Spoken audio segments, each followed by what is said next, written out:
Incomplete might be the best word to describe the Brewers' feeling after this Game 7 loss in the National League Championship Series. Yes, it's the furthest they've gone as a franchise in many years, but these players wanted more, and they know it was that close. It's now 4 postseason wins in a row for the Brewers. Wade Miley back on the bump today for Craig Counsell. He gets the go. So it's lefty-lefty to start this NLCS. This team very excited about the opportunity. But Lorenzo Cain, he's been here before. Had a great day at the plate in Game 1 with 3 hits, but he wanted more, especially that opportunity to catch the ball late in the 9th inning. More frustrated I didn't catch it more than anything. Like I said, I got to make that play. I pride myself on making plays like that. So, yeah, frustrated I didn't catch it. Like I say, as a whole, as a team, we did a great job tonight. A quick bit of pitching news for simple, really, in the postseason. You have to pitch well if you want to win. And when you take a step back for a moment and you look at what they've done through the first 2 games of the NLDS here, 18 of 19 innings have been scoreless by this Brewers staff.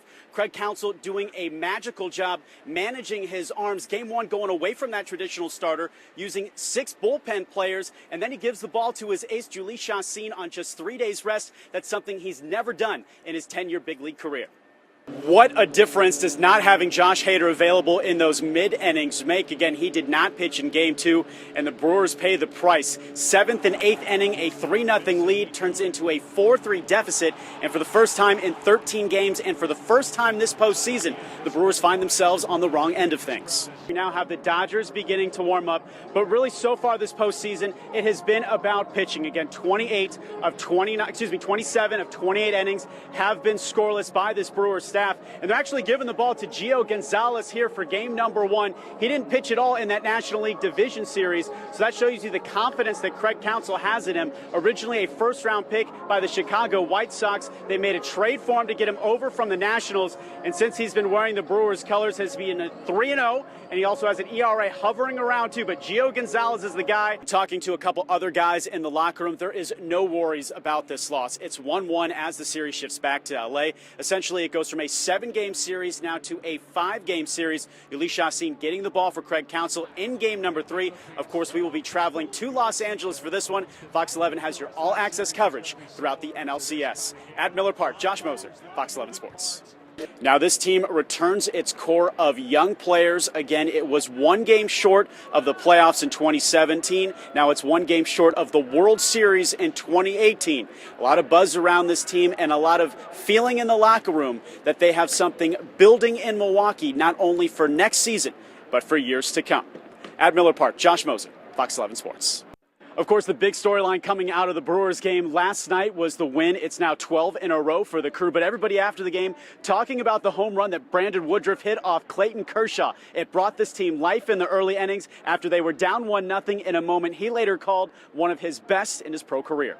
It's something, obviously coming in the day, you don't know in your wildest dreams that that's going to happen, to be able to get a bat off Kershaw and hit a home run.